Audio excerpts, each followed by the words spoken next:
Hello friends, welcome back at my YouTube channel. तो आज लेके आई हूँ हेनरिक इब्सन के द्वारा लिखा हुआ बहुत famous play a doll's house की स्टोरी हिंदी में। साथ ही साथ कुछ इंपॉर्टेंट फैक्ट्स भी पढ़ेंगे।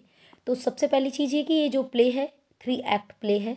इम्पॉर्टेंट चीज़ है कि ये 3 एक्ट्स में लिखा गया प्ले है। इसकी सेटिंग जो है वो नॉर्वेजियन टाउन में की गई है। सिर का उस प्लेस का नाम है, उस टाउन का नाम है, नॉर्वेजियन टाउन का सिर का नाम है। 1879 में की सेटिंग है। समय इट मीन्स हम समझ सकते हैं कि समय जो था 1879 का था। फर्स्ट परफॉर्म्ड इन 21 दिसंबर 1879 और सबसे पहले ये परफॉर्म किया गया था प्ले 21 दिसंबर 1879 को रॉयल थिएटर इन कोपेनगन डेनमार्क में। डेनमार्क के कोपेनगन शहर में के रॉयल थिएटर में इसको परफॉर्म किया गया था 21 दिसंबर 1879 में। इसके जो इम्पोर्टेंट कैरेक्टर्स हैं वो टॉरवल्ड हेल्मर हस्बैंड हैं और नोरा हेल्मर वाइफ है। ये हेल्मर फैमिली को की स्टोरी है। हेल्मर फैमिली को लेकर के स्टोरी चलती है इस नाटक में। तो टॉरवल्ड हेल्मर और नोरा हेल्मर हस्बैंड वाइफ हैं और जो टॉरवल्ड हेल्मर है वो बैंक की जॉब करता है और नोरा हेल्मर हाउसवाइफ है। इनके फैमिली फ्रेंड हैं डॉक्टर रैंक। तो धीरे धीरे भी हम आगे और बढ़ेंगे स्टोरी में। पहले हम इतना ही देखते हैं कि कैसे कहानी डेवलप होती है नाटक की। तो जो नाटक है अ डॉल्स हाउस वो हेल्मर और नोरा की कहानी को बताता है। ये दोनों पति पत्नी हैं और टॉरवल्ड हेल्मर बैंक की जॉब करता है और वो नॉर्वे के एक बड़े एवं आरामदायक घर में अपने पत्नी एवं बच्चों के साथ रहते हैं। तो हमने देखा था कि वो नॉर्वेजियन टाउन सिर का है, तो उसमें वो लोग रहते हैं नॉर्वे के इस शहर में। तो तीनों बच्चों के नाम हैं इवर, बॉब एवं इमी। ये इनके 3 बच्चे हैं, इवर, बॉब एवं इमी। ये बहुत ज़्यादा इनका रोल कुछ नहीं है बच्चों का, इसलिए ज़्यादा इसमें नाम नहीं मैंने मेंशन किया है। मेन कैरेक्टर्स को ही लिखा हुआ है। बस हमें इतना याद रखना है कि इनके 3 बच्चे हैं, इवर, बॉब एंड इमी। क्रिसमस का त्यौहार आया हुआ है। ये क्रिसमस की शाम की बात है कि नोरा बाजार से ख़रीदारी करके आई है और वो क्रिसमस के का ट्री और कुछ बिस्किट्स और कई चीज़ें खरीद के लाती है। तो जब वो घर वापस आ ही गई है तो उसका पति बड़े प्रेम से उसका स्वागत करता है। लेकिन जैसे ही वो देखता है कि नोरा थैले भर करके खरीदारी करके लाई है तो भरे थैलों को देख करके हेल्मर का गुस्सा हाई हो जाता है और वो उसका पारा बढ़ जाता है कि तुम बहुत फिजूल खर्च करती हो और फालतू पैसे बर्बाद करती हो। मार्केट गई थी और जो चीज़ें ज़रूरी हैं उनके साथ साथ अननेसेसरी चीज़ें भी खरीद के ले आती हो। तो ऐसा नोरा पर बहुत गुस्सा करते हुए बरसता है। नोरा कहती है कि नहीं हेल्मर, ऐसा कुछ नहीं है, मैंने बहुत ज़रूरी ही चीज़ें खरीदी और वैसे भी अब आपका प्रमोशन हो गया है। अभी अभी टॉरवल्ड हेल्मर का रिसेंटली प्रमोशन हुआ है और वो बैंक में और ऊंचे पद पर पहुंच गया है। तो वो कहती है अब तो आपका प्रमोशन हो गया, आपकी सैलरी बहुत अच्छी हो गई है, तो थोड़ा तो हम लोग खर्चा कर ही सकते हैं। तो हेल्मर बोलता है कि वे लेकिन उसे अभी तक सैलरी पिछले 3 महीने से नहीं मिली है, कि अभी मुझे मतलब 3 महीने से सैलरी नहीं मिली है और अभी टाइम भी लगेगा सैलरी मिलने में, तुम इस तरह फिजूल खर्च मत करो। तो नोरा कहती है कि कोई बात नहीं, तब तक हम उधार लेकर काम चला सकते हैं, जब तुम्हारी सैलरी मिल जाएगी तब हम उसको पे कर देंगे जिससे भी उधार लेंगे। लेकिन हेल्मर एक ऐसा व्यक्ति था जिसको कि उधार लेने की के विचार का समर्थन नहीं करता था। वो कहता था कि जो हमारी कैपेसिटी उसी के अकॉर्डिंग खर्च करो। तो वो कहता है कि अचानक अगर मान लो कोई दिक्कत हो गई तो हम कर्ज भी नहीं चुका पाएंगे और कर्ज के पैसे लेकर जीने का कोई आनंद नहीं होता है। इसलिए हमें उधार लेने के पक्ष में कभी भी नहीं रहना है, हमें उधार के पक्ष में बिल्कुल भी मत रहो। नोरा अब क्या करती है, अब हेल्मर कहता है कि मैंने तुम्हें इतने पैसे दिए थे, तुमने क्या किए। तो नोरा उसको एक एक चीज़ बताती है कि मैंने क्या क्या चीज़ें बाज़ार से खरीदी। मैंने बच्चों के लिए कुछ खिलौने खरीदे, कपड़े खरीदे और जो उनकी नर्स है उसके लिए भी उसने कुछ सामान खरीदा क्रिसमस के पर गिफ्ट करने के लिए। तो हेल्मर अब उसको इल्ज़ाम लगाता है कि तुम बहुत फिजूल खर्च हो और तुम फालतू पैसे बर्बाद करती हो। तो और इवन वो हेल्मर इतना गुस्से में होता है कि उसको ये तक कह देता है कि तुमने अपनी ये हैबिट अपने फादर से सीखी है, तुम्हारे फादर फिजूल खर्च करते थे इसीलिए तुम भी इस तरह से फिजूल खर्च करती हो, अपने में सुधार करो, तुम फालतू बहुत खर्च करती हो। तो नोरा, क्योंकि नोरा के सभी पैसे ख़त्म हो गए थे, नोरा कहती है कि ठीक है अब की मुझे पैसे और दे दो और मैं संभाल के चलूँगी, मेरा यकीन करो मैं कभी भी कोई फिजूल खर्च नहीं करती हूँ। नोरा अपनी ही बात पर अड़ी हुई थी कि नहीं मैं कोई फिजूल खर्च नहीं करती हूँ, मैंने ज़रूरत का ही सामान खरीदा है। लेकिन हेल्मर था कि गुस्साए जा रहा था। अब क्या होता है, हेल्मर नोरा से कहता है कि नोरा मिठाई उठाई भी लेकर के आई है क्रिसमस के लिए। तो हेल्मर कहता है तुमको मिठाई लाने की क्या ज़रूरत थी, तुमने मिठाइयाँ क्यों खाई, और बाज़ार जाते हुए भी तुमने कुछ मिठाई खाई हैं, बिस्किट्स खाए हैं। लेकिन नोरा की थोड़ा सा वो कहती नहीं, मैंने कुछ भी नहीं खाया है। इस तरीके से नोरा कहती है कि तुम मेरा विश्वास नहीं करते हो, मैं कितना पैसा बचाने के लिए सोचती हूँ, ये वो दुनियादारी की बातें करते हुए इस तरीके से। अब क्या होता है, अब टॉरवर्ल्ड हेल्मर अपनी वाइफ नोरा हेल्मर को याद दिलाता है कि कितनी मेहनत से पैसा कमाया जाता है। क्या तुम पिछला साल भूल गई हो कि क्रिसमस पर तुमने कितनी मेहनत करके पैसे इकट्ठे किए थे, और 3 सप्ताह तक तुमने बहुत कठिन मेहनत की थी, क्रिसमस के त्यौहार को सेलिब्रेशन करने के लिए पैसा इकट्ठा किया था। और उन 3 सप्ताह तक मैं एकदम अकेले रहा, एकांत महसूस किया, बीमार रहा था, तब तुमको कितनी मेहनत करनी पड़ी थी। लेकिन अब मैं खुश हूँ कि हमारे वो दिन खरा समाप्त हो गए हैं, और अब तुमको अपनी बहुमूल्य आंखें जो हैं वो काम करके नष्ट नहीं करनी पड़ेंगी। इस तरीके से टॉरवर्ल्ड हेल्मर उसको समझाता है कि पैसा बहुत मेहनत से कमाया जाता है, इसलिए फालतू खर्च मत करो, अपने खर्चों पर कंट्रोल रखो। अब क्रिसमस की संध्या पर नोरा ने डॉक्टर रैंक को बुलाया हुआ था खाने पर। अब ये डॉक्टर रैंक कौन है, ये नीचे लिख रखा है मैंने। डॉक्टर रैंक जो हैं वो फैमिली फ्रेंड है उनके, टॉरवर्ल्ड हेल्मर और नोरा हेल्मर के फैमिली फ्रेंड है, जिनका अक्सर करके उनके घर पर आना जाना रहता है। तो उन्होंने इनको डॉक्टर रैंक को नोरा ने क्रिसमस की शाम पर भोजन के लिए इनवाइट किया था। तो अब डॉक्टर रैंक भोजन के लिए आ गए हैं, आते हैं, और टॉरवर्ल्ड हेल्मर के रूम में चले जाते हैं। उस इसके बाद आती हैं एक और आगंतुक नोरा से मिलने, वो है श्रीमती लिंडे। श्रीमती लिंडे भी आती हैं, मिसेस लिंडे आती हैं, जो कि ओल्ड फ्रेंड है नोरा की ओल्ड फ्रेंड लिंडे हैं, जो कि वहाँ पर आती हैं, बहुत समय बाद आई हैं, और वो इस समय विडो हैं, और वो एक नौकरी की तलाश में नोरा के पास आई हैं। नोरा जो है वो मिसेस लिंडे का परिचय अपने पति से कराती है, और उसे एक अच्छी नौकरी देने का वचन दिलवाती है कि, और उसके हस्बैंड भी कहते हैं ठीक है मैं देखता हूँ। और वो क्योंकि बहुत ही जल्दी बैंक मैनेजर हो गए हैं उसके हस्बैंड, तो उसी बैंक में वो सोचती है कि श्रीमती जो लिंडे हैं उनको भी नौकरी मिल जाए। तो वो अपने हस्बैंड से रिक्वेस्ट करती है कि मेरी पुरानी फ्रेंड है और इनको इनके लिए कोई जॉब हो तो ज़रूर बताइएगा, इनको जॉब लगवा दीजिए, क्योंकि अब उनका कोई नहीं है और वो एक विडो हैं।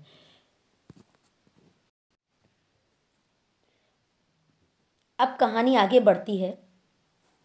दरअसल टॉरवर्ल्ड हेल्मर बैंक में जॉब करने से पहले एक प्राइवेट वकील था, और उस समय उसकी सैलरी ज़्यादा नहीं थी, आय ज़्यादा नहीं थी, इसलिए नोरा घर के खर्चे चलाने, नोरा को बड़ी मुश्किल पड़ती थी खर्चे चलाने के लिए, इतनी कम उसकी इनकम थी। और 8 साल पहले जो हेल्मर थे, टॉरवर्ल्ड हेल्मर, बहुत ज़्यादा बीमार पड़ गए थे। तो डॉक्टर ने नोरा को सलाह दिया था कि वो उसको दक्षिण के साउथ ले जाए, दक्षिण के किसी गर्म देश में ले जाए। लेकिन नोरा के पास इतना पैसा नहीं था कि वो उसको लेके जा सके, साउथ के किसी शहर में लेके जा सके। तो उसने एक क्रॉगस्टेड नामक व्यक्ति से $1200 ब्याज पर पैसा लिया, $1200 लिया। तो ये क्रॉगस्टेड कौन है, तो क्रॉगस्टेड जो है वो विलन है इस प्ले का, नाटक का। Nils Krogstad the villain of the play है। तो इस व्यक्ति से नोरा ने $1200 लिए थे। लेकिन ऐसा करने के लिए उसको जाली हस्ताक्षर बनाने पड़े थे। इस कर्ज को लेने के लिए नोरा को ऐसे व्यक्ति की आवश्यकता थी जो भुगतान की गारंटी दे सके, और नोरा के पास ऐसा कोई व्यक्ति नहीं था। इसलिए उसने कागजात पर अपने पिता के जाली हस्ताक्षर बना दिए थे, और इस बात की खबर उसने अपने पति को नहीं दी थी। वो अपने पति से बहुत सारी बातें छिपाती थी, तो उसने ये भी बात अपने पति को नहीं बताई थी कि ऐसा ना हो ये बात मेरा हस्बैंड जान करके उनके स्वाभिमान को ठेस पहुँचे और उनको हर्ट हो, इसलिए उसने अपने पति को ये बात नहीं बताई थी। और नोरा को ऐसा लग भी नहीं रहा था कि उसने कोई बहुत बड़ा अपराध किया है, और क्रॉगस्टेड को ये बात मालूम थी क्योंकि क्रॉगस्टेड के थ्रू उसका काम हुआ था। लेकिन वो शांत इसलिए था क्योंकि नोरा टाइम पर अपनी किस्त चुका देती थी, इसलिए नोरा को भी लगता था उसने कोई अपराध नहीं किया है। तो वो क्योंकि वो अपनी किस्त चुका ही रही और पूरा चुका देगी, तो वो बिल्कुल आराम से थी। और उस धन से ही नोरा पूरे 1 साल तक इटली में ठहरी थी। इटली वो लेके गई थी फिर अपने हस्बैंड को, और जब हेल्मर पूरी तरीके से ठीक हो गया तब वो वापस आई थी। लेकिन अभी भी उसका कुछ कर्जा बाकी था। तो अब क्या होता है कि अब हेल्मर और क्रोगस्टॉड भी जो हैं वो बचपन से एक दूसरे को जानते हैं। बचपन में हेल्मर और क्रोगस्टॉड बहुत अच्छे दोस्त थे और अब क्रोगस्टेड उसी बैंक में हेल्मर के अधीनस्थ पद पर कार्य कर रहा है। अब बैंक में जॉब लग गई है हेल्मर की, तो अब क्रोगस्टॉड उसी के मतलब अधीनस्थ पद पर काम कर रहा है। एक तरीके से हेल्मर उसका बॉस है क्रोगस्टेड का। तो हेल्मर क्रोगस्टेड से घृणा करता है। इसके दो कारण हैं, क्योंकि क्रोगस्टेड एक धोखाधड़ी के मामले में अपना सम्मान खो चुका था, एक और उसने कोई ऐसी धोखाधड़ी का काम किया था जिसमें उसका रिस्पेक्ट खो चुका था, और नोरा भी ऐसे ही कार्य की दोषी है। नोरा ने यह जुर्म बिना यह जाने हुए किया था कि वह वास्तव में कोई जुर्म कर रही थी, जबकि क्रोगस्टेड ने जानबूझकर धोखाधड़ी या जाली हस्ताक्षर बनाने का अपराध किया था।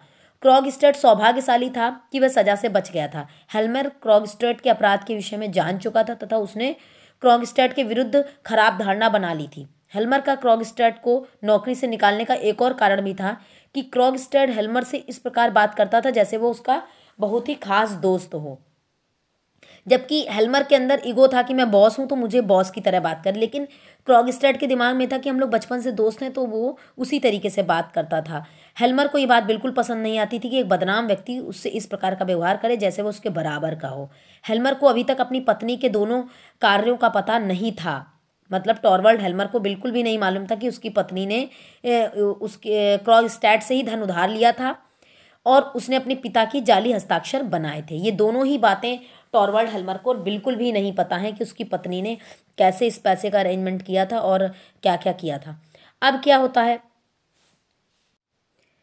क्रोगस्टेड जो है वो नोरा से मिलने आता है और वो उस समय मिलने आता है जब मिसेस लिंडे वहाँ पर पहले से थी।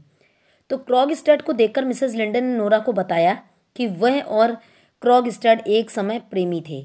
दोनों लोग एक दूसरे को प्रेम करते थे और क्रोगस्टेड को उसने विवाह का वचन भी दिया था, लेकिन परिस्थितिवश उसे एक दूसरे धनी व्यक्ति से शादी करनी पड़ी थी।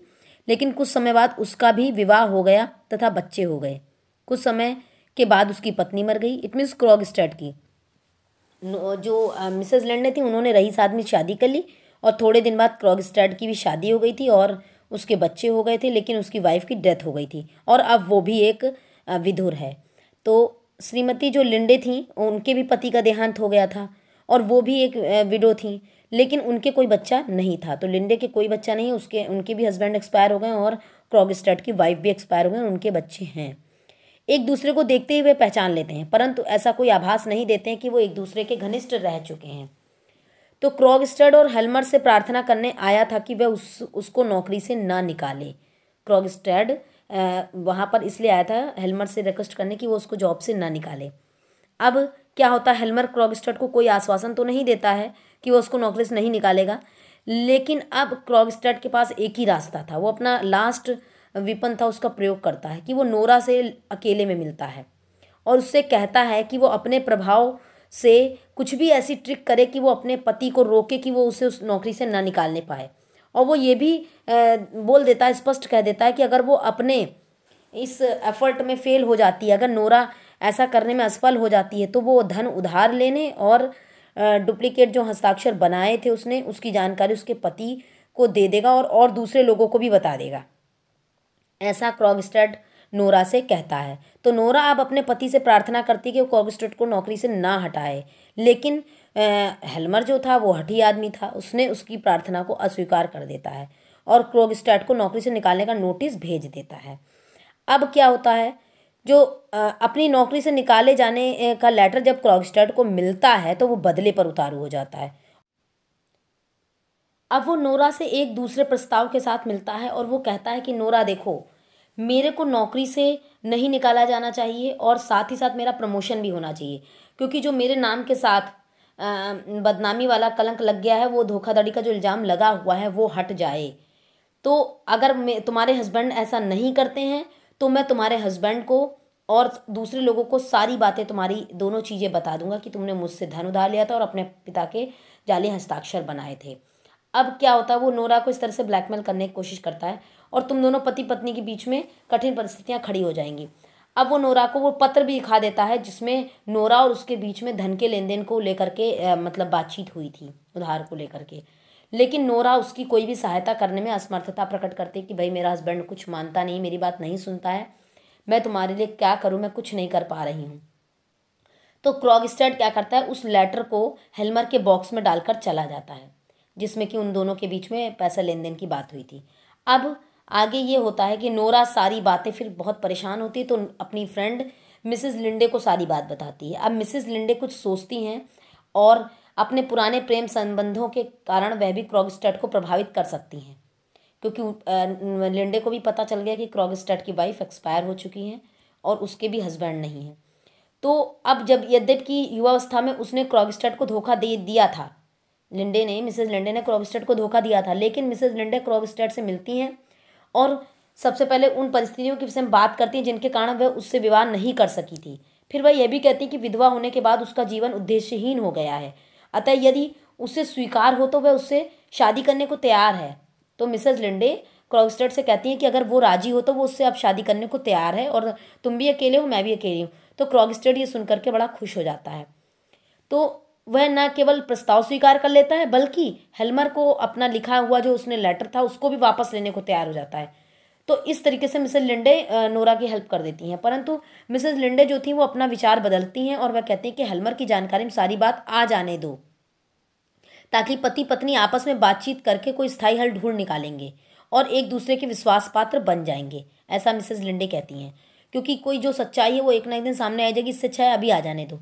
लेकिन नोरा डॉक्टर रैंक से धन प्राप्त करने की चेष्टा करती है ताकि क्रॉगस्टेड को सारी रकम वापस करके जान छुड़ा ली जाए, परंतु लेकिन वो सफल नहीं हो पाती है, क्योंकि क्रॉगस्टेड का कर्जा भी नोरा पर है। तो नोरा सोचती है जैसे तैसे करके डॉक्टर रैंक से पैसा मिल जाए और मैं क्रॉगस्टेड का पैसा चुका दूँ ताकि मेरा मतलब पीछा छूटे। लेकिन मिसेस लिंडे उसे ये सुझाव देती हैं कि यदि तथ्य हेल्मर की जानकारी में आ जाएगा तो वह सारी जिम्मेदारी अपने ऊपर ले लेगा, परंतु उसका विश्वास गलत निकलता है। लेकिन लिंडे ये कहती हैं कि हेल्मर को जान जाने दो, जब वो जान जाएगा कि कर्ज है हमारे ऊपर तो वो खुद ही चुका देगा क्रॉगस्टेड को और समझेगा बात को। लेकिन चीज़ें उल्टी हो जाती हैं। अब नोरा बहुत परेशान है और वो चाहती कि हेल्मर क्रॉगस्टेड का पत्र ना पढ़े। वह अपने पति एवं डॉक्टर रैंक की उपस्थिति में टेरनटेला डांस का रिहर्सल करती है। वह ये सोचकर परेशान है कि हेल्मर उसके जाली हस्ताक्षर बनाने के बारे में जानकर क्या सोचेगा।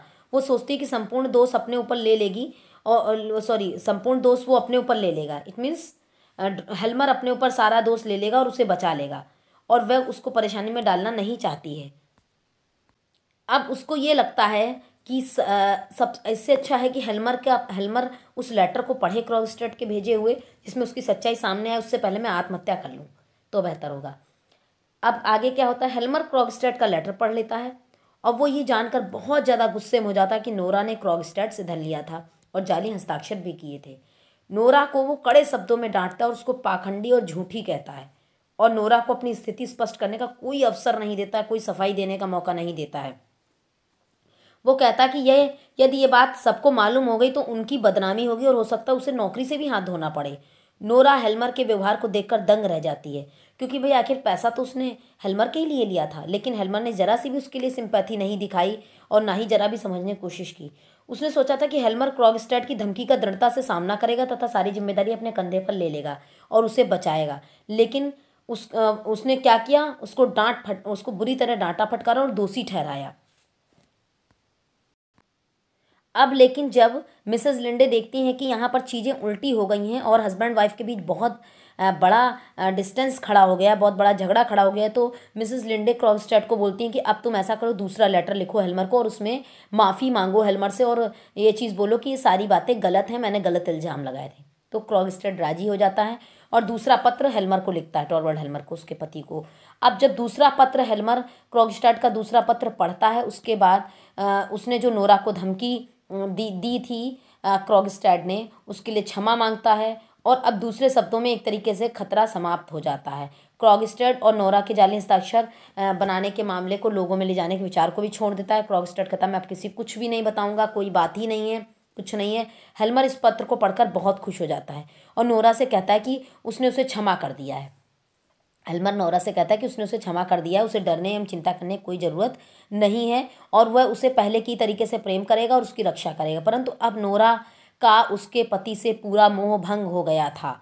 उसे अपने पति की वास्तविकता सामने आ गई थी कि कितना वो सेल्फिश है, और वह सारे जीवन उसके लिए समर्पित रही। उसने हमेशा कष्ट उठाया, उसने हमेशा उसके लिए दिक्कत उठाई। आखिर पैसा भी तो उसने अपने पति के लिए लिया था, पति के को अच्छा करने के लिए, उसकी हेल्थ अच्छी करने के लिए, उसको इटली ले जाने के लिए ही लिया था। लेकिन उसने ऐसा रवैया अपनाया, एक बार भी उसकी बात सुनने की कोशिश नहीं की, उसे समझने की कोशिश नहीं की। इसलिए नोरा बहुत टूट गई थी, बहुत दुखी हो गई थी, और उसने हर स्थिति में हेल्मर का साथ न छोड़ने का सोचा था। लेकिन अब उसने सोचा था कि मैं अब हेल्मर को छोड़ दूंगी। अब क्या होता है, ये क्रॉगस्टेड के दूसरे पत्र के बाद गंभीर स्थिति समाप्त हो जाती है, लेकिन नोरा बदल जाती है। अब नोरा को कोई भी अपने पति के लिए कुछ नहीं रह जाता है। वो समझ गई थी कि मेरे को बिल्कुल बेवकूफ़ समझा है, और सिर्फ अपना काम निकालने का है, और स्वार्थी है मेरा ये पति, मेरे को बिल्कुल समझने की कोशिश नहीं करता है। इसलिए वो कहती मैं ऐसे व्यक्ति के साथ बिल्कुल भी नहीं रह सकती, और कि उसको सिर्फ एक डॉल समझ रखा है उसने। तो यहाँ पर इस टाइटल का जो सार्थकता है वो भी क्लियर होती है। तो नोरा कहती है कि उसने उसको सिर्फ एक गुड़िया पत्नी समझा है, और वो कहती विवाह के बाद वो एक गुड़िया घर में रह रही थी। ये गुड़िया घर था, और मैं गुड़िया थी जो सब खाली काम करती थी और अपने पति की हर आज्ञा को मानती थी, उसकी इच्छाओं का आदर करती रहती थी। परंतु अब वह इस स्थिति में नहीं रहेगी, अब वह उसके साथ नहीं रहेगी, और वह अब बाहर की दुनिया में अपनी पहचान बनाएगी। तो हेल्मर उसके विचार को बदलने की पूरी कोशिश करता है।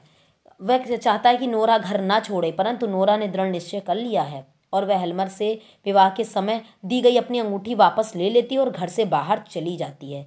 तो नोरा अपनी पहचान बनाने एवं अपने स्वयं की राय बनाने के लिए अपने पति, घर एवं बच्चों को छोड़ देती है। उसका कार्य व्यक्तिगत स्वतंत्रता को प्राप्त करने के लिए सारे बंधनों को तोड़ने तथा स्त्रियों को अपने अधिकारों को प्राप्त करने के लिए संघर्ष करने की प्रेरणा देता है।